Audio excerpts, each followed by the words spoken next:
everybody. We want to welcome you to the first in our series called We Are the Tech. Take it away, Annie. And joining us today for this amazing guest that we've got for you will be Adrian Fraddle, also known as Salty AF. We're proud to introduce to you Sterling Cooley. He is a seasoned veteran of the health and wellness space who spent half a decade in private practice coaching until a deep spiritual awakening led him back to his roots as a technician of ultrasound devices. A builder at heart, Sterling has been developing ultrasound machines since he was 18 years old, and today he funds interesting research projects in Alzheimer's treatments with ultrasound and xenon treatments for consciousness expansion. He sees the vagus nerve as the bridge to the mind and regularly writes on the mystery of the vagus nerve at thevegasschool.com. So help us welcome Sterling Cooley. Sterling Cooley. Tell us briefly about your background and your experience, what you do now, and how you came to do what you do now. So background is I moved to Berkeley, California, and started getting into engineering.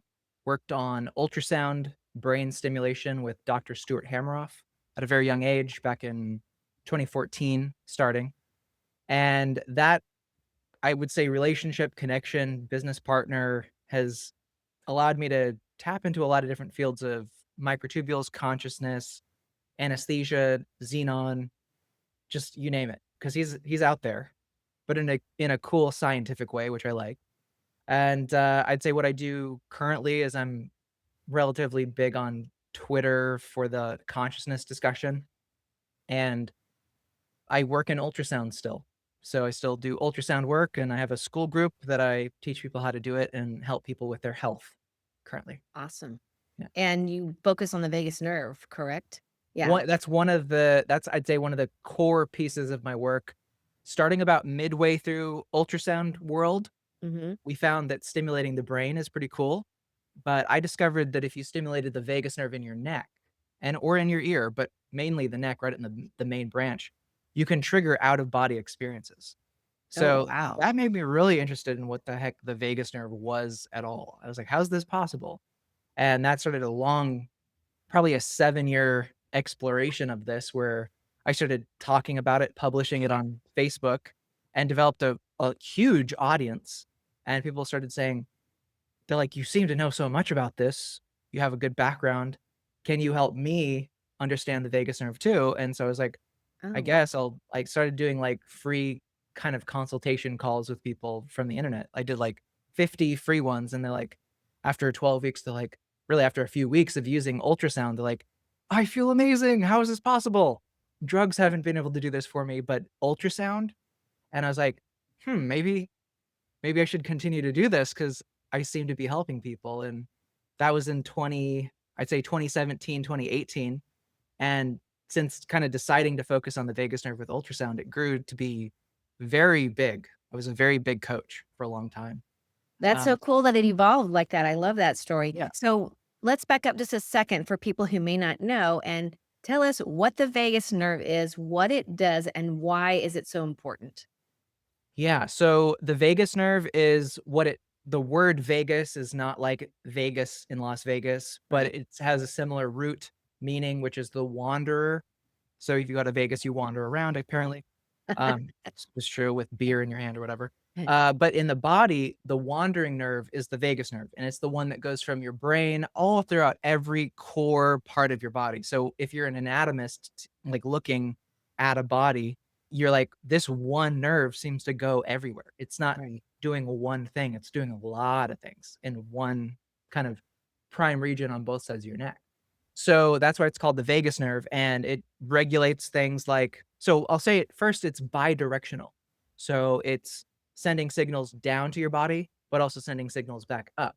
So it's reporting on the status of your body. Am I hungry? Do I feel sick?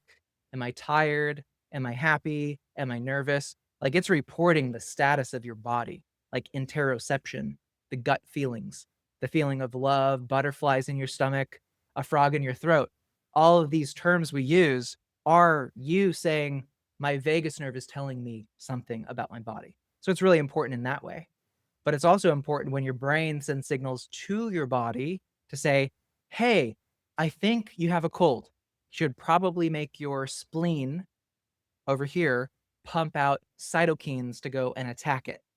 So it's also really important in that way. So whenever I hear people go like, this vagus nerve thing, it's not that, it couldn't be that important. I'm like, are you Oh, kidding yeah. me? It's super important. Yeah. If you have a surgery and the surgeon accidentally cuts your vagus nerve, you lose heart rate variability.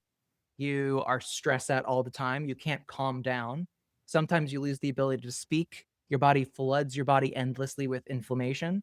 Yeah, it's like it's not important until something goes wrong and then it becomes like the most critical part of your health.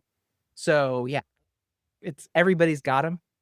Everyone, right? Right. If yours isn't working, it's probably good like if you're looking at like why do I not feel good? At least a part of that exploration among tons of things that you can look at should include the vagus nerve. Like Mhm. that's a root core fundamental truth. So, yeah, that's kind of a overall picture of why I think the vagus nerve is important. Yeah. Yeah. Cool. That's awesome. You've already touched on it, but because of your large audience, you grew on Facebook. But I'm seeing even now that vagus nerve stimulation is quite the buzzword, Mm. especially in chronic illness spaces, people with POTS. So, for people who are new to this, what is vagus nerve stimulation and why do you think it's getting so much attention in those spaces? Yeah, it's a great question. So, when I came into the field of exploring the vagus nerve for the first time, it was later in my journey of using neurotechnology like ultrasound, right? So, my focus in 2013, 2014 was we can stimulate the brain, right? So, that's ultrasound going through the skull and targeting very specific nerve groups in the brain to elicit different states, happiness, mood, meditative states. That was kind of a big focus. I was like, could you induce drug-like effects with ultrasound without taking drugs?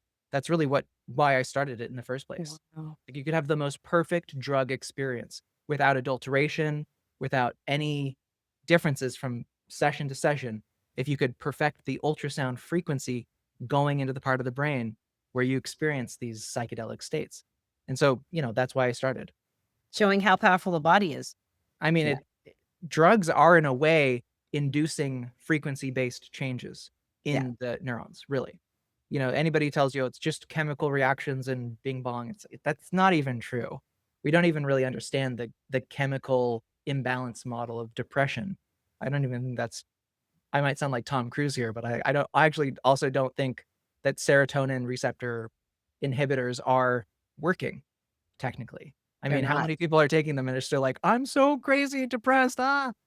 So, yeah, I don't think we have a full understanding yet, but so ultrasound offered this opportunity to be like, can we investigate? Can we elucidate what's happening in the brain really in very small areas? Because I have said this for a decade plus is that a drug, you take it, it goes through your whole body, right? So you're getting effects where you don't need them just to trigger one thing in your brain. With ultrasound, you can do the one place and not hit anything else. And as soon as you Yeah. remove the ultrasound, it's gone. It's not staying in your body. It's not metabolizing.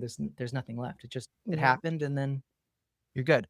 So where it shifted, I would say, was when I started talking about the vagus nerve after my out of body experience, which is really deeply transformationally powerful, right? Like as much as you would have from taking ayahuasca or doing a meditation retreat or Wow. doing the gateway tapes or anything, all that cool stuff. And I haven't done ayahuasca or anything like that, but I did gateway tapes as a kid. And I was like, this is really psychedelic weird, like binaural beats.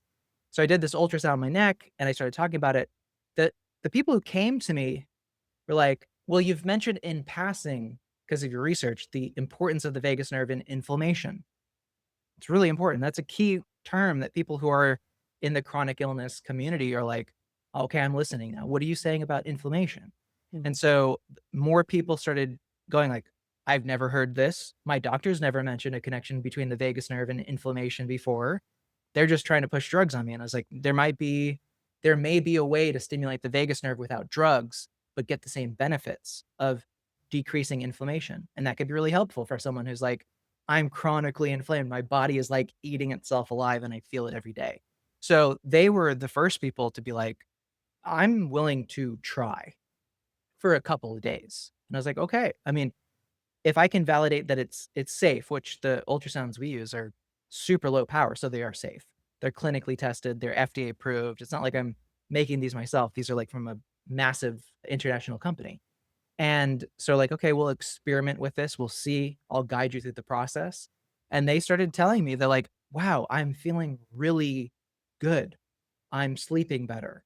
And it even and like all that kind of stuff for me now, I hear it, I'm like, yeah, yeah, yeah. Like I've seen it so much. I did probably over the many years that I did this, because I did it for a long time, close to 1,000 people going through this kind of system of like, Wow. you buy an ultrasound that costs $50. You follow a protocol of daily use once a day before bed. You put it on your neck. You stimulate for 2 to 3 to 4 minutes as you go on, and you track certain metrics like how's your heart rate variability, how's your sleep, how's your mood, and Mm. depending on how much sort of self-awareness they have, how are your thoughts, how's your memory, how do you like, and how do you interpret the world? Because I started to notice that they would be like, the relationships I have with my friends and family seems to be improving too. I feel more pro-social now. Wow. Like I'm not threatened by people that I would normally feel like, ugh, like this. And that is a function of the vagus nerve too. It does, in a sense, it's not like the master controller of if you can get along with someone, but it does Yeah. play a huge role. Like again, it's that gut feeling, right? I have a gut feeling about someone or about a scenario. Your vagus nerve is deeply tied into how you feel it. How do you feel it in your heart? How do you feel it in your gut?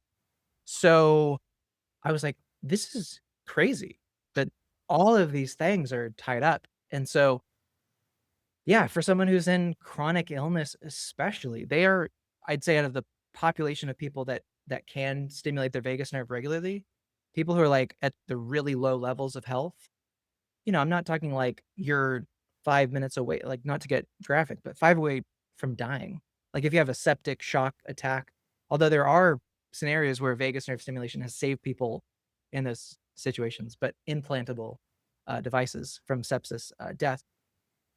But if you're like few years into a chronic illness, disease, trying ultrasound and stimulating your vagus nerve, I've seen has helped so many people, countless people. And like for people who are like, I don't know if I should, it's like $50 for the device, $54. And you can try it for a couple weeks and see how you feel. And if you don't want to continue, you stop. And there's no side effects. You can't say that for any drug that we do. Take No, no. benzodiazepines and you're hooked for life, Yep. probably. Or Yep. you try to taper off, or God, your audience knows. It's Yeah. horrible. Yeah. With ultrasound, you can do it for 2 months and then feel better and then be like, "Cool, I'm gonna set it down and come back to it if I need it." That's oftentimes what I recommend people do. Try it for 3 months and get to a state of health where you feel really good, which does happen. I'll point out for people who maybe you follow or maybe not, Melissa Rose on Twitter, she's Yeah. awesome. Yeah. We Uh, follow her. Yeah. and so she read me on Twitter talking about ultrasound, and she had the same kind of thought process. She's a medical researcher too. So Mm. she has experience, like, because I post scientific articles about ultrasound. Like I try to be as like scientific as possible because I know the scrutiny that something like this gets, because it's Yes. considered like woo-woo medicine, even though ultrasound is not it's as far from woo-woo as you can get. Although technically there is a crystal in the ultrasound, but it's the oscillator that makes it so perfectly timed. So it is crystal medicine Uh-huh. technically, but not in the same way. So she tried it and she just got the $54 US 1000 device, and Mhm. she's a chronic like poster of her results, whatever works, right? So she started posting about it and she's like, wow, something's happening. I'm feeling like I have more energy. And she posted for like, I think 60 days every day following it. And she's like, I have no idea like what is happening, but it's all really good. Like she's getting out of bed, she's drawing again. She's a beautiful art, like an amazing artist. She does these hand drawings.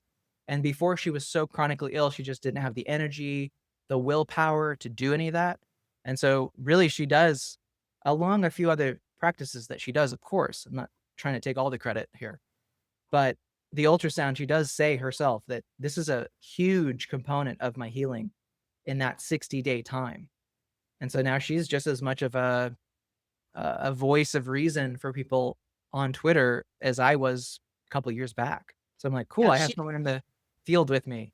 she's great because she experiments and she documents her experiments because she Yes. was also experimenting with thiamine Mhm. supplementation, which is a big problem for a lot of people because they're not to we'll get into some of that later, but really NAD and FAD are the two most important molecules that we need to have. And there's a lot of people that are deficient in thiamine. So if they're running without FAD, it's a big problem. And Elliot Overton has been instrumental in getting the word out on that. So he's also wonderful. And I know that she's documented her thiamine supplementation too, which has helped her. Yeah, Yeah, I'll be. Thea Max, I think is what she Yeah, meant. yeah. Yeah.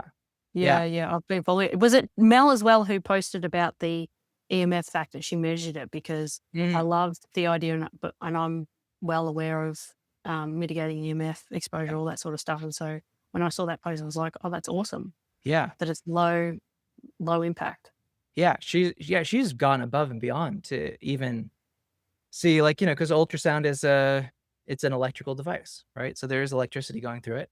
And yeah, I would say in full transparency, any device that you're using is gonna have some EMF, right? Ultrasound Right. is no exception, but the real dosing of what you're getting is just purely like pulses of sound waves Mhm. going through watery tissue in your body. And that interacts with the neurons in the target, like the vagus nerve. And so, yeah, there's a little bit of EMF there, but she measured and it's like it's less than a phone call that you would take. Like, Yep, so it's under that threshold. It's not nothing, but it's not like any massive dose or anything like that. But I think the benefits far outweigh the 100%. EMF exposure. Yeah. I will say though, I believe the EMF sensitivity is a thing. Oh 100%. yeah. I And there are personally am seeing ties between EMF sensitivity and the MTHFR gene. yeah. I'm seeing ties between that. Yeah. It's not quantified. There's no scientific study, but that's just my observation. Yeah. Yeah. So, yeah, it's like one of those things, like, I can't like, people say I think sometimes people always wanna ask me on Twitter or, in a call or anything like that. They're like, "Can you give me 100% certainty that if I stimulate my vagus nerve with ultrasound, that I'm gonna be fixed?" And no person in their right mind would ever say yes to that. That's impossible. But what I can say is that just like with Mel and now, the ultrasound device has been sold, like, and I don't sell these, like, these are from a different company, so I don't make any money. If a lot of people buy them or nobody buys them, it's no big deal. A lot of people have, because they post kind of their metrics of, like, our top selling item this year for 2025 is the ultrasound. So I know that. So a lot of people through Twitter have been experimenting and getting good results. But, it's like I come back to it's 54 bucks. If you are EMF sensitive, it's okay to try it. Let's say it works. You could have those kinds of results. So it really comes down to that. That's as much of a pitch as I can get. Yeah. It's can be remarkable for people. Well, and this is the other thing too that people don't realize. They can actually develop a callus to EMF exposure, all that sort of stuff, like things like grounding and getting, full spectrum sun, ultraviolet A and UVB and all that sort of stuff. But the fact that people will just sit there and scroll on their phone, you got to risk it to get the biscuit. Try it. If it works, great. If not, then move on, find something else. But this is something that I would put money on and say if someone was consistent with it for a period of time, they're going to get results. Yeah, and that's the key word is consistency, because it's considered low dose ultrasound. Like, we're not pumping just the most ultrasound we can into the body. And so what I found is that, like, small dosing, 2 to 3 minutes at night can help people go to sleep, like, really relaxes you, because your vagus nerve, when it's really active, you feel really calm, you feel really relaxed. So you sleep, and then, yeah, I mean, you can't make up for consistency by, like, I used it one time and I did it for 15 minutes. What you can do, there's no harm in doing it for 15 minutes. It's not gonna hurt you. But it's like saying I went to the gym one time this year. Why don't I have six-pack abs? It's like, that's not how you get six-pack abs. Yeah, so think consistency, keeping it next. I always recommend, if you have a device like that, keep it in the easiest place to use it, which is usually, I just have it, like, kinda sitting next to my nightstand, or somewhere where you're already going to be laying down, scrolling your phone, and just put it on your vagus nerve. So, that's where it lends itself to the practice of using it, but it does, you have to use it. So, yeah. Yeah, good point. Now, I've actually heard you mention in other talks that not all vagus nerve stimulation is the same. I think you even said smoking is like it stimulates your vagus nerve or whatever. I think you mentioned that. So, what are some of the differences? And you kind of have touched on it, but why is using ultrasound different from other ways of stimulating the vagus nerve? Mm. Great question, great point. So, it's so funny once have you ever seen the movie They Live? Or do you guys know about the movie They Live? Is it like, I saw it in college in Berkeley, Yeah, and we're living it.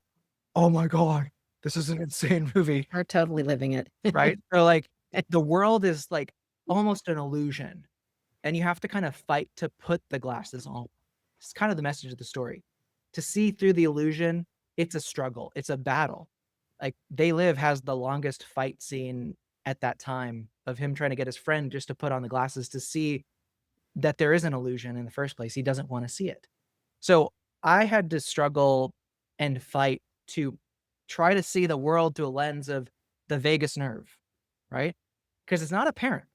But once you start, I'll just tell you what it's like in the They Live glasses vagus nerve version, is that you see how food and smoking and drugs and behavior influences the vagus nerve specifically. And almost like, if I were a food company, what thing would I actually wanna develop my food for specifically if I'm trying to make money, like McDonald's or Burger King or Taco Bell?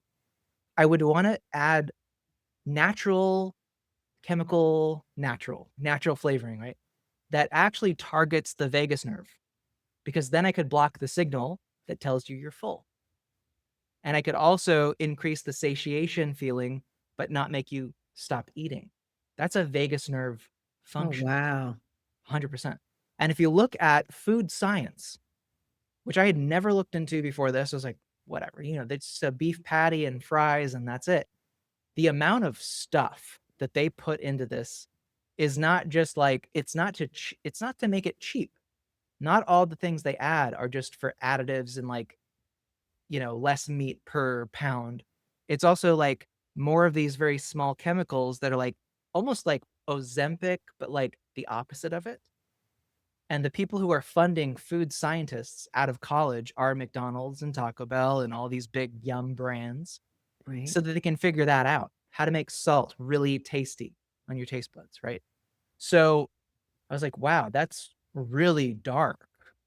Now, but I can see that, like, it's full front and center. People addicted to food because it's not them, it's their vagus nerve is being chemically, like, enslaved by this food. That's a vagus nerve function through and through. Like, that's chemical additives. And then smoking. So nicotine is directly triggering to the receptors all through the vagus nerve. It's literally called the nicotinic acetylcholine receptor. So when you're stimulating the vagus nerve through nicotine, you are stimulating this whole branch through the lungs. Your vagus nerve enwraps your whole lung system. And so the way that nicotine stimulates the vagus nerve is that it's quickly to do it, but it causes a receptor to lock closed for a longer time than the acetylcholine that your body naturally produces. So when you do breathing practices naturally, you're stimulating your vagus nerve through natural acetylcholine release. But when you do it through nicotine, you're getting the same receptor, but it's closing longer. So the withdrawal from your vagus nerve is causing you to go, I need more. So nicotine is yeah. So like people like, how do I stimulate my vagus nerve? I'm like, most of you probably already are, and you don't even know it. The food you eat, the things that you put in your body, you are stimulating your vagus nerve. Why not just pick a better option? Why not be more like knowledgeable about how you're stimulating your vagus nerve to get what you want? Because at the end of the day, the vagus nerve is kind of like an inner child, like a kid at the candy store, in a sense. That's not to downgrade it too much, but it does behave that way if you don't have discipline in your life, basically. If you're just like, I'll just take whatever. But it is demanding. And then that, we've all had that, like, I need that, right? That's in a large part from vagal processes that are happening because it's tapped into your brainstem. It's like reptilian urges. And so what you typically see, this is another interesting thing I learned, which is the popularity of GLP-1 agonists like Ozempic, Wegovy, Mounjaro, the millions of names they have for them, is that GLP-1 receptors are on guess what nerve in your body? The The vagus. acetylcholine nicotine. Yeah, it's right next to it. So what you're doing is you're artificially latching onto the vagus nerve, and it's going, oh, I must have just eaten a lot of food. So it's sending that to your brain. And it's like, okay, so I'm full. But that's just using a drug to stimulate your vagus nerve. So yeah, there's a lot of ways that we do it. We found that if you stimulate your vagus nerve with electricity, that's another way to do it. That was one that was discovered in actually a long time ago. They would stimulate for testing the pig vagus nerve because that was like a big enough vagus nerve before they could experiment on mice. And I know there's ethics about this. I didn't do it. I'm just don't shoot the messenger here, please. Okay. This is what they did like 50, 60 years ago. Okay. Oh, right, okay. And so they would stimulate that nerve and they found that they could make pigs stop eating because it was essentially full or seemed to have some fullness. They would inject the pig with like a bacteriophage, which would cause an initial allergic reaction in a non-stimulated pig. But if they stimulated the vagus nerve, it would block the signal of inflammation. So the pigs that didn't have their vagus nerve stimulated would die from cytokine storms. And this is why I got pretty popular during COVID because I was already talking about this for years, by the way. And the ones that had the vagus nerve stimulator going during that initial infusion basically had no more than like sniffles and recovered completely. So the vagus nerve stimulation protected them. And it's not that the bacteria that they gave them would never have killed the pig in the first place in that case. It was the body's detection of it that caused the body to say, we need to kill this thing with all we've got. And if we end up killing normal healthy tissue at the same time, it's worth it. Let's go. So that's what a septic like shock and death is essentially how I see it, is your body killing yourself. Yeah. In a lot of cases. So we could actually be using vagus nerve stimulation for septic. It's been tested. Yeah. So That's very interesting. And then when you brought up the nicotine, I mean, you're probably not aware of this, but the three of us know more about nicotine than you probably could ever imagine. But what's that? I know a few things about it too. But Okay.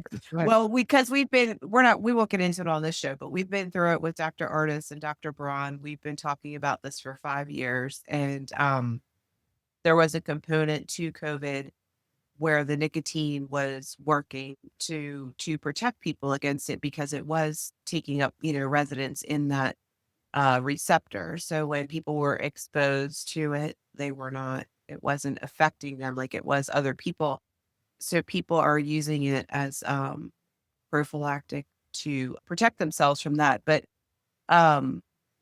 it did affect everybody differently. But for the ones that it really did affect very badly,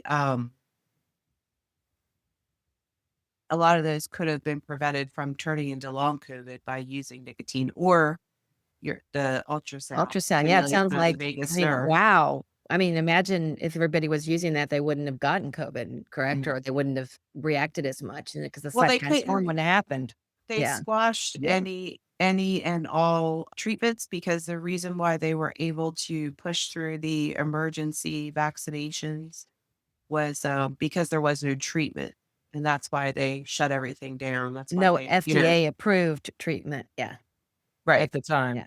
Well, Yeah. I have That's something to share directly on that. So there's a company, I think it's called Second Wave, and they created a ultrasound patch, knowing this like everything I'm saying is not that new. It's Right. not like it's just in the mind of like a couple people. It's really known in the industry about what you can do with the vagus nerve and what you can do with the spleen as well, because the vagus nerve goes right to the spleen too, as it does to all the other major organs. And they found that, so yes, you can stimulate the vagus nerve in the neck and halt a septic attack right then and there. wow. That's Stop a interesting. cytokine Oh, storm. that's so cool. But if you stimulate the vagus nerve directly as it enters into the spleen, right at that median point, is that you can also stop it right at the source. So this company called Second Wave had already been developing a sort of a spleen stimulator for the vagus nerve afferent fibers going there with ultrasound through the rib cage. And so during COVID in San Diego, there was a trial that was conveniently happening right as COVID was coming in March, April, May, in that time. And they had people put this patch on their spleen, like right, what kind of show? Like right here, Mhm. right there, Yep. about in this area on the rib cage, and stimulate their spleen and vagus nerve with ultrasound focused down. And these were people who, for all practical purposes, looked like they were going to die. These were severe cases because, like, this is experimental. You're probably going to die. Do you want to try this? It could save you. They're like, sure. It's, once you explain it's ultrasound, it's not going to hurt you. Sure, I'll try it. Every single one of those people was better within 24 hours and walking out of that clinic. Wow. During Wow. COVID, they showed a way to stop people from dying with vagus nerve stimulation. And there are decades of studies about if you want to stop someone from just dying, that if you stimulate their vagus nerve in that time, you can modulate that cytokine storm. You don't want to stop it completely. You do want to have some inflammation because you don't want bacteria to just overgrow, Right. but you don't want it to go to the level where you're dying. And so that was developed at that time. So the emergency use authorization idea that, like, well, there's nothing that we know of that could possibly stop this, so we had to have the shot. That wasn't true.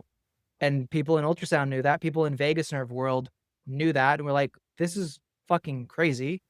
And we're watching this, you know, is, not to brag, but as big as I was on Facebook, I can't stop that.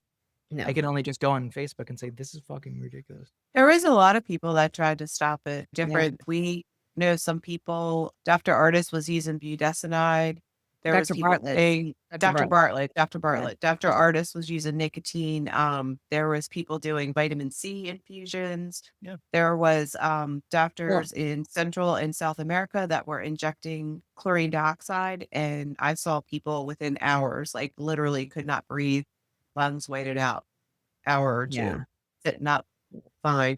Well, and they So shut all that down. They shut all that they down. shut everything down. And even like budesonide, I helped Dr. Bartlett with his whole getting the word out, and I got targeted, and he got severely targeted. And that was an FDA, that was a drug that was approved, FDA approved for breathing issues and lung issues, which is what COVID was supposedly.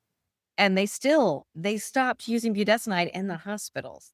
They wouldn't even let people use it because they had to get the vaccines pushed through. It was It's just sickening, unbelievable. and people need to go to jail. They do.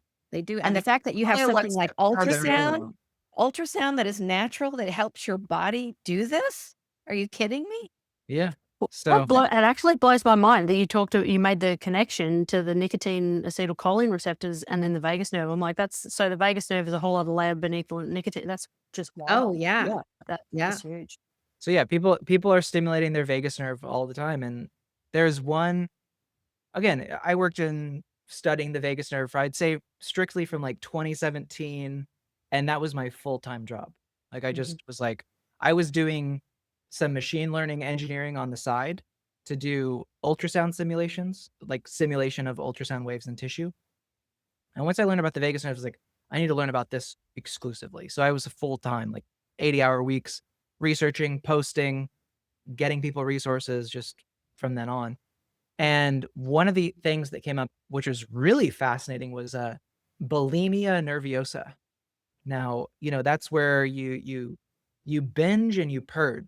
This is like for me, it was like an aha moment, because people, hopefully you've never had anybody in your life. I haven't had anybody in my life who's had that. You've I seen have it. two very close friends. It's really intense and it's pretty Yes. addictive. It's really Yes. hard to treat. And Yes. I And know one that, of like, them's on GLP-1. She said it's the only thing that makes her not throw up, even though she's this thin. right. So if you think about the mechanism of binging and purging, like, you're trying to satiate, let's just say for the sake of argument right now, in this little vagus nerve glasses zone, that if we look at just the vagus nerve's contribution to this, your vagus nerve tells you you need to eat and there's no end to it. So that's one way that I think we've established. But the purging part, think about that. If you go to any influencer today and you're like somebody who's big on Instagram, an Instagram influencer, they're like, I found a way to stimulate your vagus nerve really easy. You don't have to use all these devices. And you don't have to use ultrasound. You can do things like gargling. You can basically tickle the back of your throat. And if you gag, that stimulates your vagus nerve. So gagging and vomiting are two things that Wow. heavily Good going. stimulate the vagus nerve as well. That's why I even think why like ayahuasca, in some sense, gets you into that state, is because the trip is preceded by vomiting. And so your vagus nerve is also part of that experience. You're having like a shared conscious moment with your brain and this part of your body that you've cut off because you're a business executive and you don't care about it or whatever. But binging and purging, you're like, okay, I'm stimulating my vagus nerve in the morning from eating. And then after that, I'm stimulating it while it's coming out. So it Right. becomes highly addictive because, again, Mhm. what's nicotine is so simple, but it's highly addictive. Like, let's be honest with ourselves. If it's like life or death, take nicotine. Right. But if you don't need to, don't start vaping or something like that. It's really hard Well, to stop. vaping isn't good for you, but they It's not good for haven't proven that nicotine nicotine lozenges or is patches. addictive. It's the pyrazines that they put in the tobacco is what Yeah. is But even addicting. Nicorette patches or whatever they're called, or Zins, which is no smoke. They're on Twitter all day. They're like, man, I wish I never started Zyn for programming because now I'm totally addicted. Like I cannot even Well, imagine there's quitting. also a reason why nicotine fits in the receptor that's called the nicotinic acetylcholine receptor, because Yeah. the nicotine starts the propagation of the acetylcholine. So, Right.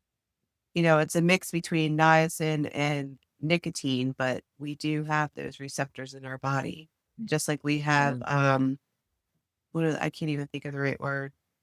Marijuana receptors. What are they called? Why can't I think of Yeah, Cannabis. endocannabinal. Yeah, we have that. We have that system too. Yeah. Yeah. So, And I'd much rather do ultrasound to stimulate my vagus nerve, it sounds like. yeah. So, Yeah. And yeah. is that why maybe gargling works? Because Yeah. it might not be what you're gargling, but actually the act of Yes. gargling. Yes. Wow. Definitely. Yeah. Well, So humming too. humming. Yeah. Humming. Singing, humming. These Mhm. things that vibrate around the vagus nerve do calm you, Oh, and right? that's what Dr. Bartlett used to tell everybody when they had really bad COVID, go outside and sing Yeah. for as long as you can. That was one of his things that he told everybody Wow. to do. Yeah. So Wow. there are these underlying mechanisms that people use and do. And I don't think, I mean, most, you don't have to understand the vagus nerve for there to be a vagus nerve or for it to do work on your behalf. Mhm. But definitely knowing about it. It's a Wow. whole different level of perspective. And I'm not saying I'm not claiming enlightenment or anything like that. I just spent like quite a number of years and hours just honing in on that Well, topic. you should be proud of the work and that you've done and the detail that you've dug into. You should be proud of that, Yeah. Sterling. Yeah. I'm happy. I'm I happy. mean, I'm blown away with what you've already shared. I'm just like, Do you think the humming and the humming and because it's nitric oxide too that you're producing. So do you know how that ties in with the vagus nerve? Yeah. So you have this is a good opportunity to bring in the other system, which Okay. is the sympathetic system. So there's kind of two channels in your body. One, parasympathetic, which is the rest and digest and calming, more of a vagal centric process. But when you're like facing down deadly predator and your body just like goes into fight or flight mode, that's the sympathetic, adrenaline pumping through your body mode. And so one of the better ways to train a healthy vagus nerve, not all the time, is just, okay, only relax and meditate and just breathe and sing and worship the sun or whatever, is actually like to put yourself in stressful situations and recover. It's that process of stepping into the stress and then recovering. So there are clinics more in Europe where they will actually have people use like carbon dioxide therapy to induce the state, that kind of initial stress response of I can't breathe, for people who have anxiety, because it makes their body switch into sympathetic. But then they say, look around you. You're in a safe room. They take away the carbon dioxide, and then they get to feel themselves calming down. So I think things like nitric oxide is, what is it? Vasodilator. So it kind of opens things Yes. up. Yes. So these are kind of mimicking like those sort of environmental scenarios. Like if I'm running, I want to have more blood flowing, right? So there can be kind of these like layered similarities, this web of why would this have evolutionarily survived, right? Like we don't have tails because we don't like climb from trees and hang with our tail anymore. So it wasn't useful, but we still react to nitric oxide. We still react to nicotine. So there's lots of things like that's kind of the framework that you have to use here. But yeah, I think that intentionally setting yourself into safely stressful situations and finding how you path your way back to like centeredness is really, really good. It's really important. So I'm always like, when I used to do, in a sense, working with ultrasound, it's like working with the medicine, right? Or the plant medicine or something. Right. This is just sound, right? So it's just ultrasound. But when you're working with the ultrasound, you are in a sense guiding people on the kind of, here's how you use it, here's where you put it, here's how many minutes you do, and this is the, it's very charted out methodology. It fits in an Excel spreadsheet. But alongside that, you might encourage someone like, hey, now that you're feeling a little bit better, might be a good opportunity to like go to the grocery store and, spend a few extra minutes and just take in the environment where they'd normally be really stressed by that. See how you react now with that newfound sense of vagal strength than before. And so I think these kinds of, it's like maybe exposure therapy kind of. I was never like severe, like, I know exposure therapy can be pretty intense, but just kind of re-exerting yourself in that domain. So maybe the nitric oxide is kind of in that realm. So that's kind of how I'd place it. Yeah, I totally get what you're saying because, people feel called to work with certain plants and certain substances and for you, it's like this calling for ultrasound, which is it's the same thing as people, shaman. On that, I want to You're- ask. You're an ultrasound shaman. Yeah. Yes, the wizard. So Sterling, on that, I'd like to talk a little bit about the study you're conducting on ultrasound and Alzheimer's. So what are you seeing in vagus nerve stimulation that caused you to want to do that study? Yeah. So gosh, that's, I would say, the announcement of my work in Alzheimer's with ultrasound, like, exploded me onto the scene. Like, I think prior to choosing that as an area, I was like a 4,000 person account. And then after announcing that, I was like 20,000 in a day. And you get a lot of love and you get a lot of hate. And Oh, it was yeah. super intense. Like, bro, Yeah. man, I even had Martin Shkreli, the convicted felon pharmaceutical guy. the Oh, young guy, yeah. I remember Martin that guy. Shkreli, Mhm. tried to get an entire army of his followers to literally come and dox me, attack me. They doxed my mom. They Oh took my gosh. pictures. This is just how extreme it goes when you're an outsider And you're not coming in saying drugs will cure everything. Just give us more time. Just trust us, bro. And forget all the multiples of people that have died from the Alzheimer's treatments that we've tried, like Leqembi and whatever, like horrible stuff. So here I am trying to explore ultrasound has been used in initial treatments for Alzheimer's and found success, restorative cognitive success. And I wanted to continue with that with Stuart Hameroff. And so what these people from this very drug-centric world did is they went on to all my social media from every year that I've ever posted on the internet, dating back years. They found a TikTok that I did during lockdowns and COVID when I was in Berkeley, doing like a dance to a song just for fun. Cause I'm like, I don't know what I'm in Berkeley, California. I can't go out of my house without the police like knocking me down. So I'm doing something and they're like, look at this loser. He's dancing. It was a cool song. I had fun. And I was like, why is this like a dunk? You know, Right. they're trying to pull out all the stops. And then it got even worse. They found a picture that I took with my mom heading up on a ferry up to San Juan Island for the summer to go enjoy my time with her. And they cropped in, she was wearing a bathing, like a full body bathing suit, you know, something comfortable in the summer. And her nipples were protruding, I guess, in the picture. And then they cropped in and started trying to post pictures of my mom's chest Oh my on social media. And I was like, okay, look, I get you can Wow. disagree with me, but why do you have to stoop so low and bring my mom like in this such a disrespectful way? And so I had to message Martin Shkreli and I was like, bro, like I'm calling you out. Like your people, your audience, your followers are just nasty fucking people. And so he's like, okay, you're right. So he actually told that person who was part of his group to go and take it down. Wow.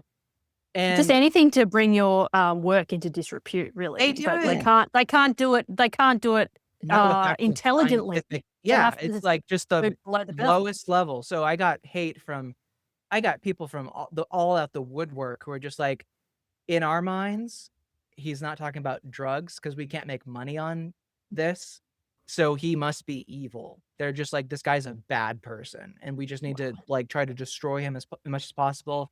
I had mass calls for like mass blocking from people I've never met. They're like, this guy's a piece of shit.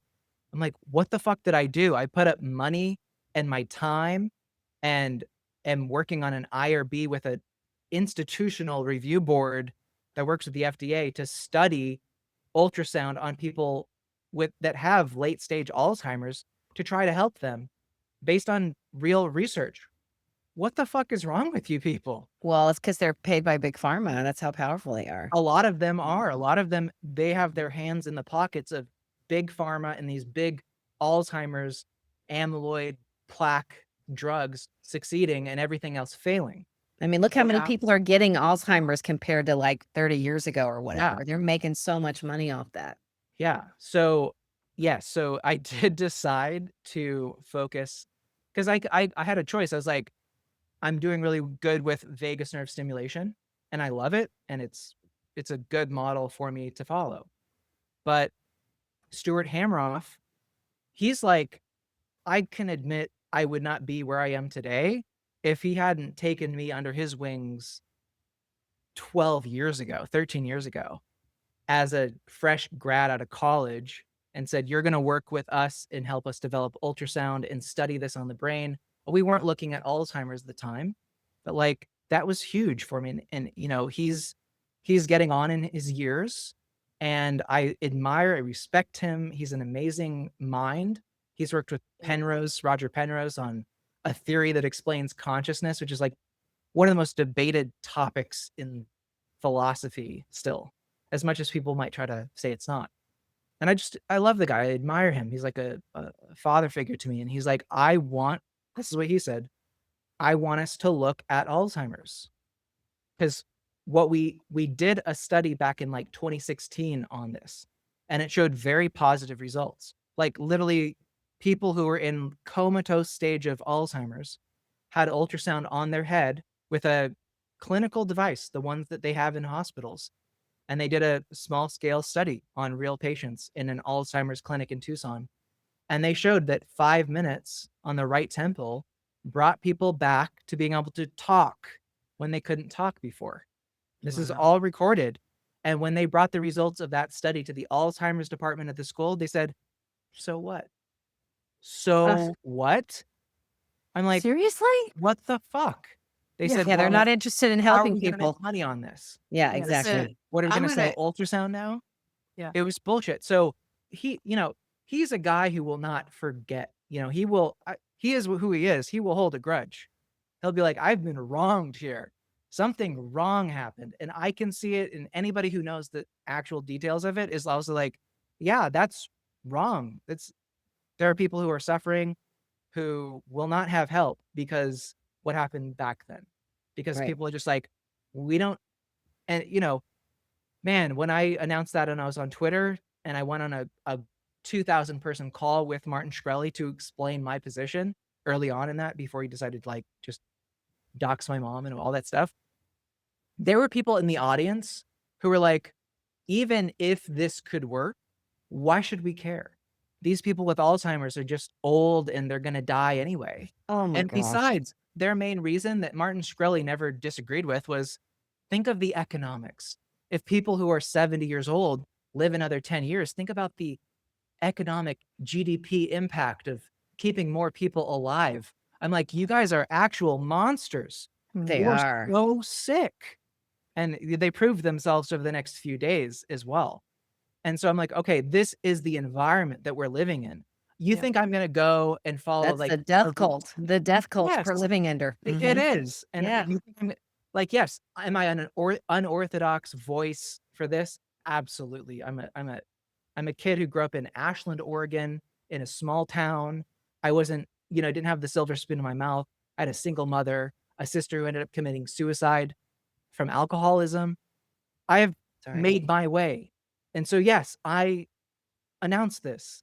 And they use that as like, see, this is why this is bullshit.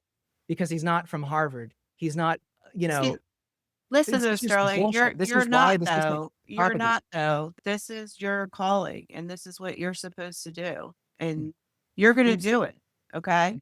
You're gonna And do it. We are. And we are gonna do it. All of us are gonna do it because the other people haven't done it. Okay. well, and Because they're all we- brainwashed. People who went to Harvard and Yale, they're in the club. They're all brainwashed. I deal with it all the time and Mhm. just wait until I start getting into the stuff that I'm gonna get into. Okay. And you think they're pissed off now? You just wait. You just Yeah. wait. Okay. And I've tried to do calculations on the damage that the death cult has inflicted upon humanity. And it's incalculable. You cannot calculate it. And the fact of the matter is that we could eliminate nursing homes for dementia and Alzheimer's patients tomorrow. Yep. Tomorrow with ultrasound and xenon. We could get all of those people, we could get their memories back to them. And I'm just telling, not you guys, I'm just telling everybody that this is not the way that humans are supposed to live. And this is not the way that humans are supposed to die. They are not supposed to be shitting their pants and not knowing who their daughter is or their mother or none of that is normal. And they've normalized all this. They've And we're supposed to normalized live a all lot this. longer and a lot healthier than what they're trying And to it's gonna stop. Yeah. It's gonna stop. Okay. Because it's bullshit. It's bullshit. So Sterling, don't let them. Okay. I didn't. I kept going on. Because And, you know what you're yeah. doing and you know what Yeah. you're doing is right. And you know that what you're doing is safe and you know that what you're doing is helping people. So Well, and don't back off. they showed who they are, right? They showed they're not interested in helping people. They're just interested in making a profit and killing off a lot of us and not allowing us to live past a certain age because they think of us as, useless eaters or whatever the term is. Yeah, well, meanwhile, they're making money on home care nurses, hospital beds, Oh, yeah. They're all invested in. diapers, all the other accoutrements and Mhm. all the other bullshit that they Mm. push on people that they think is normal. When Right. the fact of the matter is, And that wasn't normal and when I was growing up. That was not normal. people All aren't this, yeah. allowed to say cure, but I'm going to say it. I'm going to say it. We can cure Alzheimer's and dementia tomorrow. if we wanted to. We absolutely can. I Okay. fully agree. So the Well, FDA or whoever, or the CDC or the CIA or whatever, bring it. I mean, Okay. it Bring doesn't. it. Okay. It's a what It's ridiculous. It's enough. It's it gotta is stop. ridiculous. What and Sorry this is the to go thing, off like on a tangent. right, like I'm a bit more green because Dr. Stuart Hamroff, he's worked as a professional anesthesiologist in medicine for like 45, 47 years. Wow. Yeah. Like, And so he's been inside of the hospital medical establishment, model, yeah. and he he's been was fighting telling from me the ahead of inside. time, He knows. like he knows how it works. Right. So I was going into this knowing kind of what I'm up against. Mhm. And so if it ever looks like I'm playing it a certain way, I am trying to survive. Mm. I'm not trying to stick my head up too much and die because Right. these are the realistic situations. Oh, we know. We are very well aware of Yeah. that. Yeah, the amount of Yeah. money that they've Mhm. spent on failed Alzheimer's drugs and they're trying to crawl themselves out of it. And if somebody says for like a $150, couple $100 device can do more work for someone with Alzheimer's, then you know how much they're charging for some of these drugs? Like 56,000 per year. And they only did that because their original price was set at $95,000 and they barely even work. And they're like, oh, well, they have to use it earlier. And they have all kinds of excuses. There's so much money tied up in this. So yeah, I understand. I got a lot of hate from like investors being like, you're costing us money. Shut the fuck up. We don't actually give a crap about these people. So anyway, Don't, and if they have more money, it's. I have a friend who, I think it was 2 years ago, or maybe it was last year. He said I got diagnosed with stage 0 Alzheimer's, and I was Hmm. like, "What?" Like I what's worked in that? aged care for nearly a decade. I've never heard of that term used Exactly. before. And yeah, and bullshit. and he said the glad path, and I was like, so it's like they're convincing him that that's what's going to happen to him, and then Well, they start giving him the drug. Ahead of time. they want to pre-bill before they bill. Maybe I don't Yes. know. You know. And he's got money, and guess what? He's not doing very well. He can't drive anymore. Hmm. And it's heartbreaking to watch this happen to a friend where I'm just like, and he won't listen to me because I'm going to be following my doctor's advice. Right. Okay, right off the cliff. Mm. Sounds Well, like why they started giving kids Ritalin. Yep, Like it's just, oh, well, there are early signs of ADHD. And so right. if we start earlier, it'll be better. Yeah, Of course, Customers for life. economically speaking, that does make a lot of sense. So I'm definitely, I'd say I'm a natural optimist fighting against a world where there's certainly reasons to be pessimistic. And I'm a longtime listener to Scott Adams as well on Twitter, and Oh, yeah. he's going through his own health thing right now with cancer, and he always says like the financial system, like the financial motives, will really explain a lot of what you see. And so yeah, yes, I'm glad he's Good speaking out, but I'm a little salty with him because he coerced people into taking the vaccinations, which, it is everybody's ultimate free will and responsibility to decide for themselves. But I'm still salty with him. but at least Anybody at least he can admitted. He admitted. that he Yeah. did that. He Yeah. 100% has owned that. Yeah. I He don't fought really it for a long care. time. I've probably watched him like every day, to be honest. And I started because of his like persuasion, like understanding, because I work on the internet, so I have to talk on the internet all the time. And I'm like, it is interesting, like why does a message get across and why does it not? And I live or die on being able to communicate. So I'm like, okay, I'm gonna listen to this guy because he does understand elements of persuasion and Oh influence. yeah. That's an area that Well, I was a big fan of always Dilbert. Dilbert was like my thing. I was in the corporate yeah. world back then, so he Yeah. was like my god. Yeah. So yeah, but anyways, to say that yes, the financial motive explains why it's like the movie The Producers, right? It's more lucrative to have a show that fails Yep. than have a show that succeeds. Yep. So they get more money. The incentives are aligned for people to say, we have the greatest drug for Alzheimer's ever, and the government will hand them $10 billion, and that doesn't work. And they say, oh, but we were just so close. and they've been leading us along for like 20 years. And it also turns out to be that the data that they've been building this on was completely falsified. They used Photoshop to like edit the scientific pictures of amyloid plaques, and they've been running with it ever since. And even when they were called out on it, they're like, well, nobody's going to figure that out. Oh They my just were gosh, like, I didn't "It's know all that. good." Yeah. Wow. The They had few to people, retract it. yeah, they had to retract it. The people who published that knowingly got fired finally. But still, there's so much money in the amyloid plaque hypothesis that they're like, we can still bilk this because most people think amyloid plaque Alzheimer's. And Stuart Hameroff is like, actually, the data really does show that microtubules are the things that need to be stabilized to Yeah. protect you from Alzheimer's. It's And they're just like, like, no, no, no, no, no. it's We like don't. building an engine or an IKEA dresser and you got all these little nuts and bolts left over, and they're Yeah. concentrating on the nuts and bolts instead of like looking Yeah, at like what the real problem is. So they keep telling people, look over here. right. And really the problem is over here. Exactly. And you'd think, given, I'm sure people know something about microtubules if they've listened to me for a minute Well, or that was whatever. going to be my next question was Yeah. what are microtubules for people who've never heard of it? Yeah. So, like, tying it to this Alzheimer's discussion is like the research into microtubules would strongly indicate that they're deeply tied to your memory, your cognition, your consciousness, your ability to like propagate and retain and shuttle information across your brain. Those are microtubules. I can say factually that's what's going on in microtubules. When you get Alzheimer's, what did the textbooks used to say before the amyloid plaque hypothesis came around? Alzheimer's is a disease that's indicated when microtubules start falling apart and you start losing your memory. If you were thinking about a microtubule as like a storage codex of your life's information and they start falling apart, and you're like, gosh, that person also lost their memory at the same time. Couldn't possibly be those microtubules. What are you, dumb?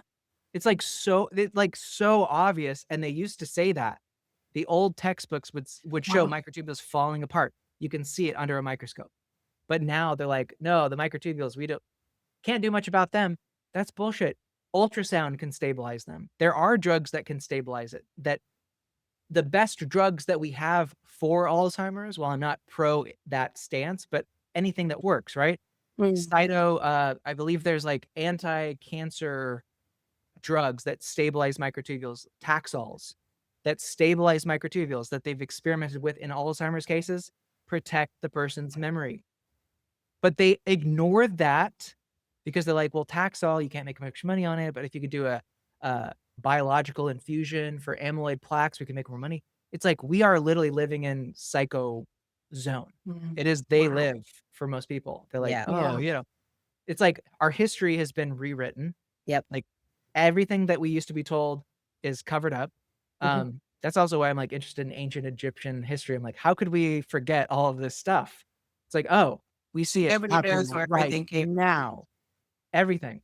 Yes. So that's a big key to like explaining human history, I think.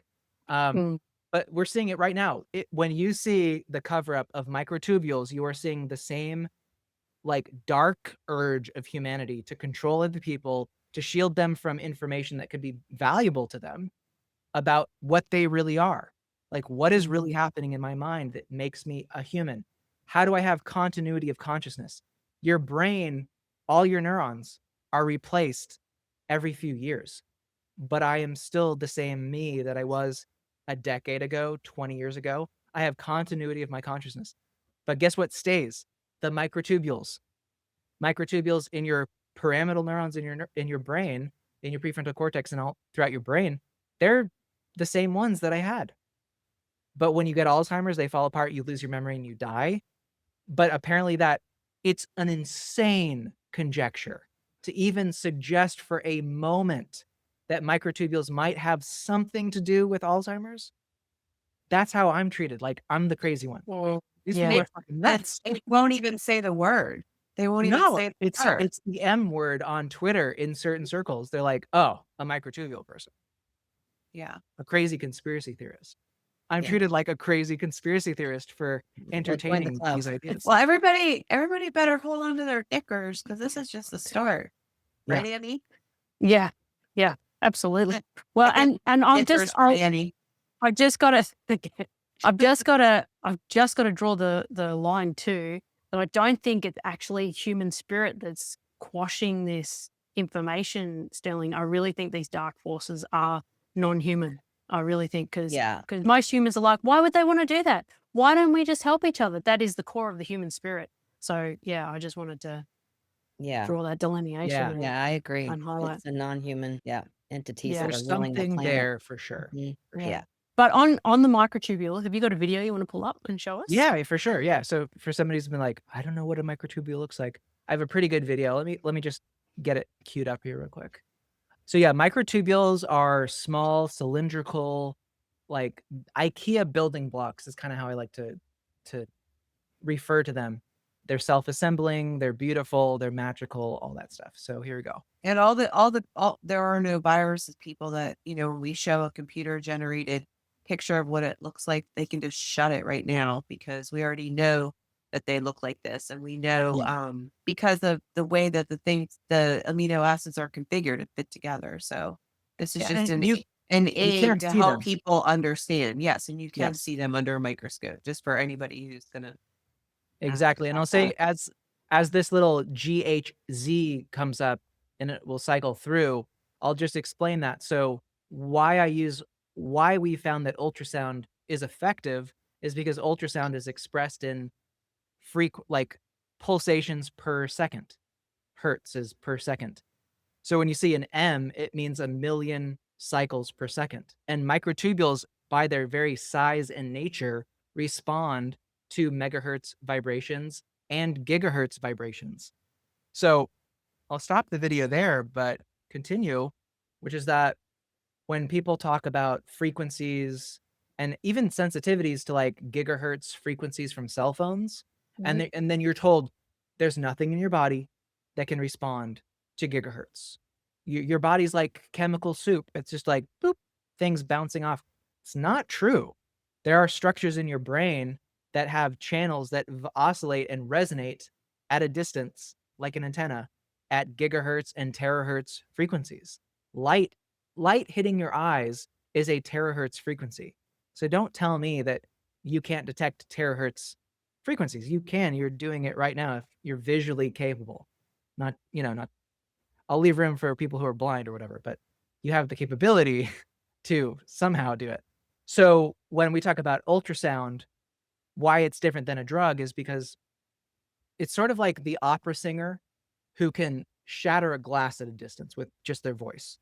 There's a certain kind of, they match the frequency of their voice to the exact diameter of the rim of the glass. And it creates this kind of resonant property that's too much, and it causes the glass to shatter.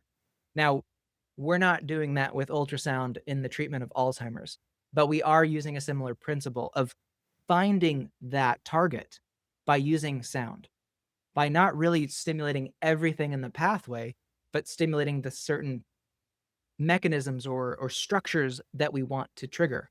Whereas compared to a drug, you really don't have that say. You put a drug in, it's going to be in the tip of your nose, your eyebrow, a little bit in your brain, your ear, but your big toe too.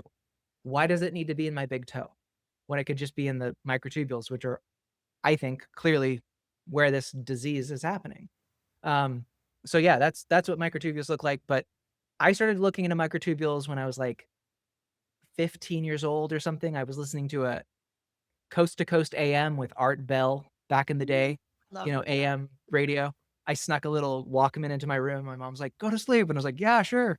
So I was like listening to people talk about aliens and UFOs and stuff. And then one night, Dr. Stuart Hameroff came on and he was talking about quantum consciousness and microtubules and like how it can explain psychic phenomenon. Like, is it possible for there to be a soul or like forces? I was just like, what the fuck? This is almost crazier than the He other was shit we just on, he talked was about on with Art Bell. a long time ago, like Oh my, I'm gonna have to look that one up. it was like 2006 or yeah, I think There's 2006. a Art Bell library with almost all the broadcasts. I'm gonna I found definitely it. look that one up. I pulled it and I put it on my Twitter. So if you search back through my Okay, I'll Twitter, look. Yeah. searching on Twitter is terrible, but you can find it. I put the full clips up there, and yeah, it's Stuart Hameroff talking about anesthesia. I don't think he was talking about xenon yet at the time, but it's those explorations that I heard back then at such a young age that really just captured my imagination, so to speak. So I was looking into this I was looking into microtubules for a very long time. Wow. And then he was like, it was him. It was like, we could use ultrasound potentially to stimulate them because they are responsive to megahertz frequencies, which is where ultrasound is. And I was like, Well, oh, that's genius. well, I got telepathy about this, so I know because I was listening to Stuart Hameroff's.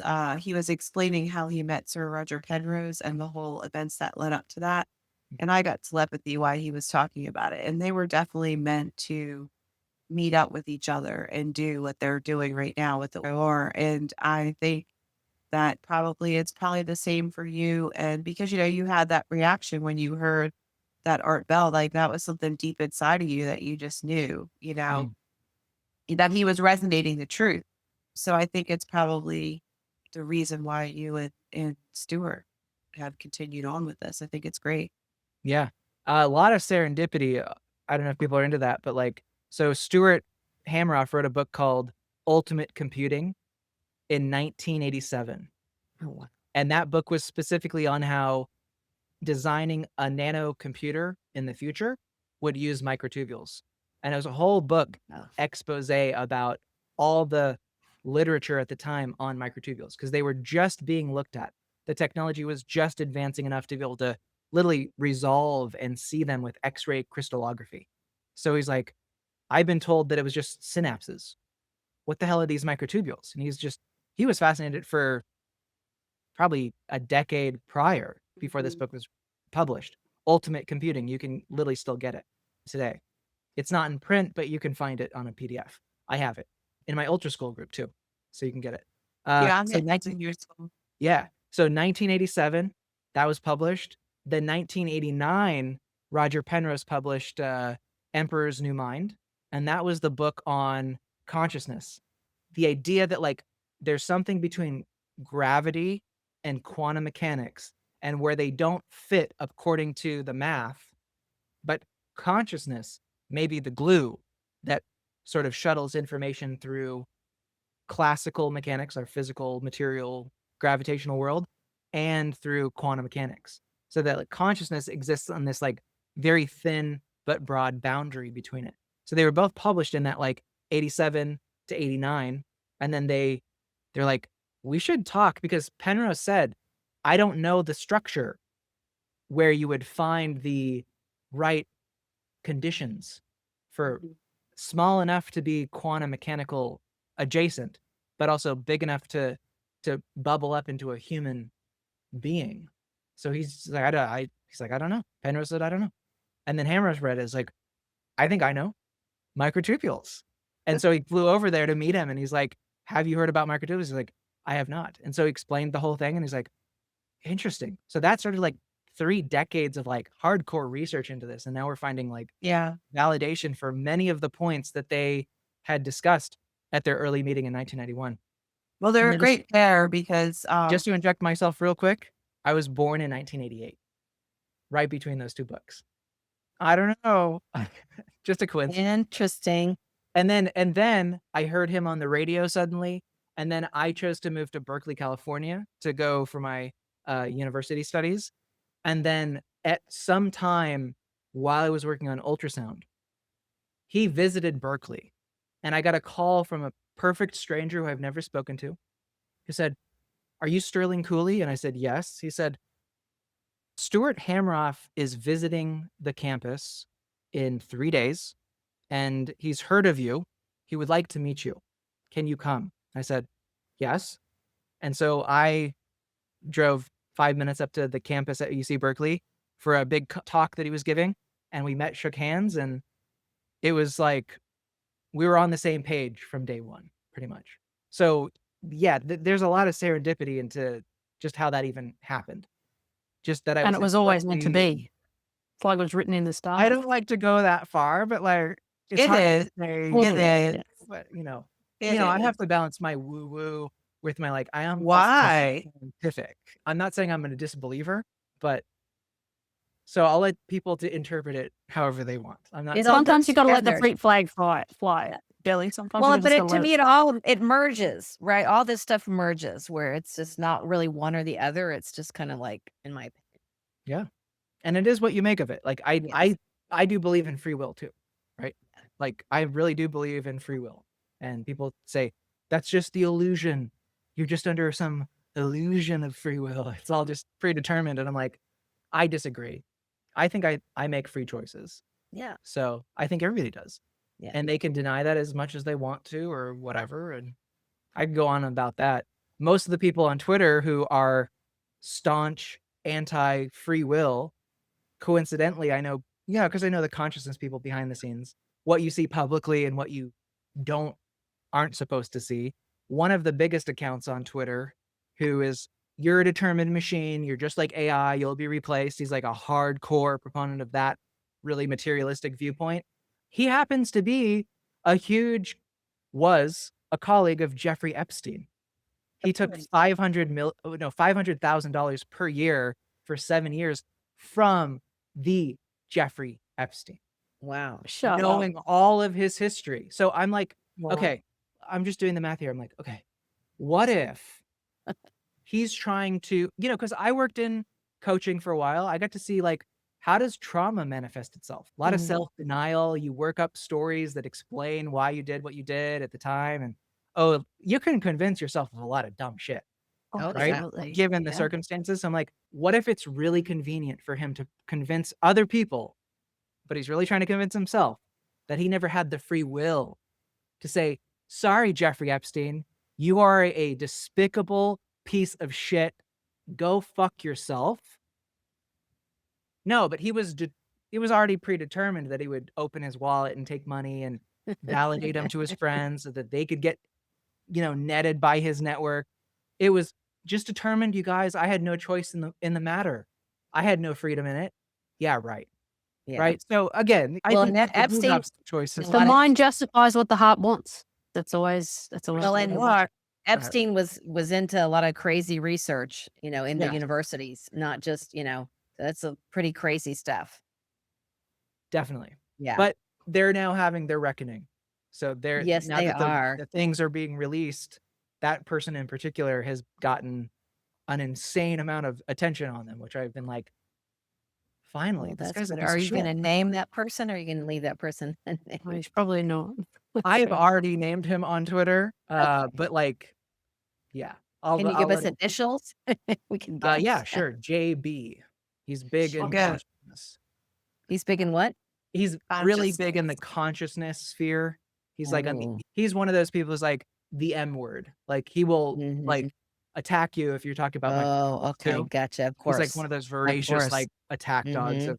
of that Yeah. other side. So Yeah. he's got a big following. People like love to listen to him. He is a smart guy. I mean, I'm certainly not denying that he's got brains on him, but Yeah. sense, I don't know. Yeah. So yeah. Well, we love what you're Interesting. doing, Sterling. Yeah, we Thank do. We're big We fans. do. We are.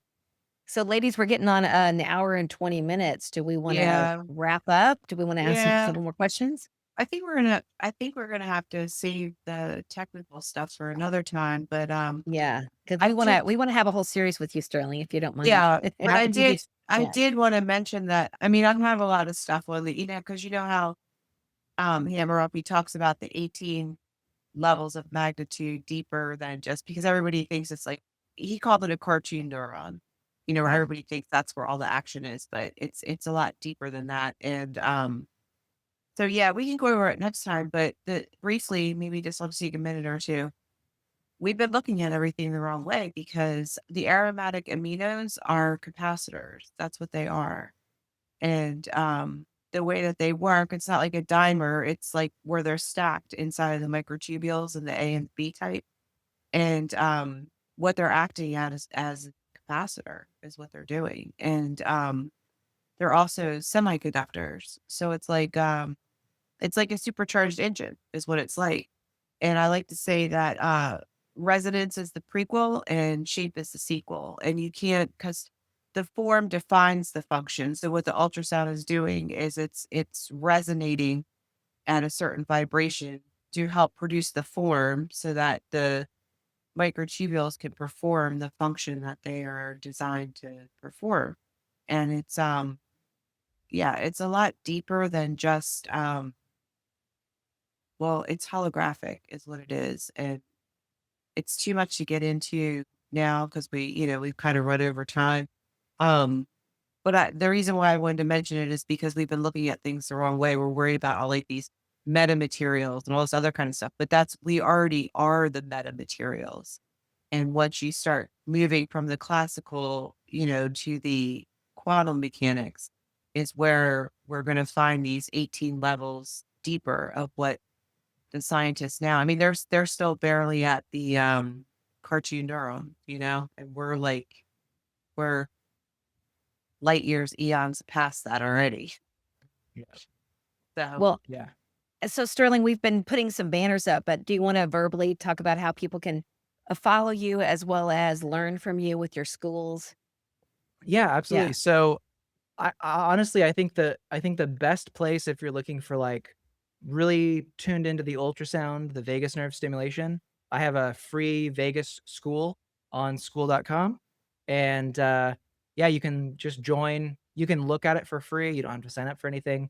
But yeah, it's everything. So I did everything that I did in coaching. I wrote it down, I documented it. And at a certain stage in coaching, you like kind of move to another level where I have to take on a different role. So I don't want to I never got rid of that stuff. So I documented it really clearly and I put it on Vegas School. So Oh, that's awesome. people can go and get the guides, the PDFs that I would give clients, people working through that, the links to ultrasound, everything there. And that's honestly the best place to start for anything. Mhm. Or follow me on Twitter or do Yep. both. But Twitter's where I'm mostly active Yeah. these days. So yeah. tell them about the other school that you can sign up for and support you for $7. Yeah, Yeah. yeah. So Ultra School that was the first one I created 18 months ago, and I wanted because the truth is I worked in the vagus nerve world for probably 7 solid years, and I was like, gosh, everybody that I'm helping, I love helping, but it's some deeper level of truth. I'm like, it's taken on I'm sick and I want to get better, and that's a good thing to help with. I agree. But also, I got into ultrasound because I wasn't sick and I just put it on my vagus nerve and I had this beautiful, transformative out of body experience.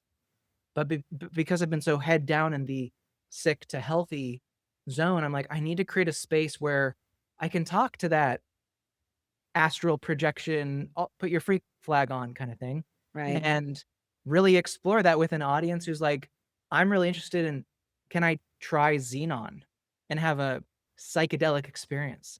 That's not something that you tell someone who's like, I have chronic fatigue and I need to just do better, but I still want to talk about it. So I'm like, Yeah, it's okay, more the consciousness expanding crowd, right? consciousness Yeah. expansion, Yeah. yeah. And ultra means above human perception. That's Right. what that means. And so it's on all levels. When you talk about ultrasound, it means sound that's outside of the level of human hearing. Mhm. Ultraviolet light Right. is just because humans can't see it. It's Right. ultraviolet. So I'm like, okay, I want to have a place where I can focus on the ultra part of the human experience. And that's not a set boundary. That's the crazy thing that we're told we're locked into this box of perception and you'll never escape it. And I'm like, no, that's not true.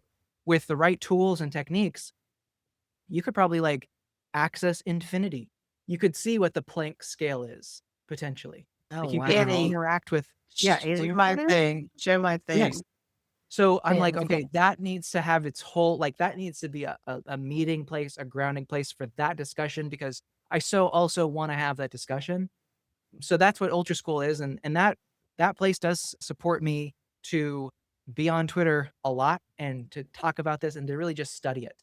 And it also helps fund our Alzheimer's work, and it just helps me do the work as well. So if anybody does join there, I'm deeply grateful, of course, for the support, and thank you for everyone who has already. So yeah, that's a kind of a different beast than vagus nerve stimulation, but they're Yeah, I think we can do a whole show on that. That would be really exciting. Let's do that. yeah. Talk Yeah. about xenon. Mhm. I think there was I want to mention this because it's happening right now. In Boston, they're doing a clinical trial right now, and it's still open for people to sign up for xenon therapy.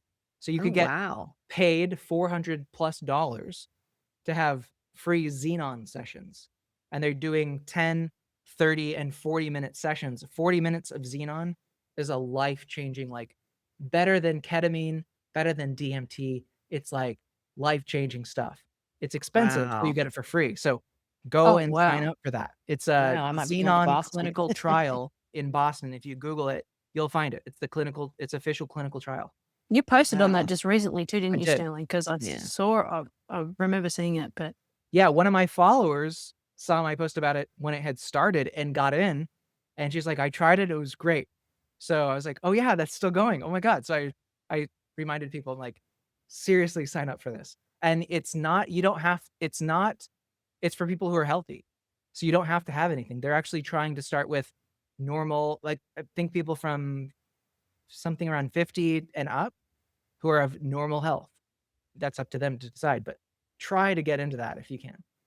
wow. Awesome. And That's anyone, awesome. please, that has a loved one with dementia, suffering with dementia or anything like that, please just look up Sterling and Yeah.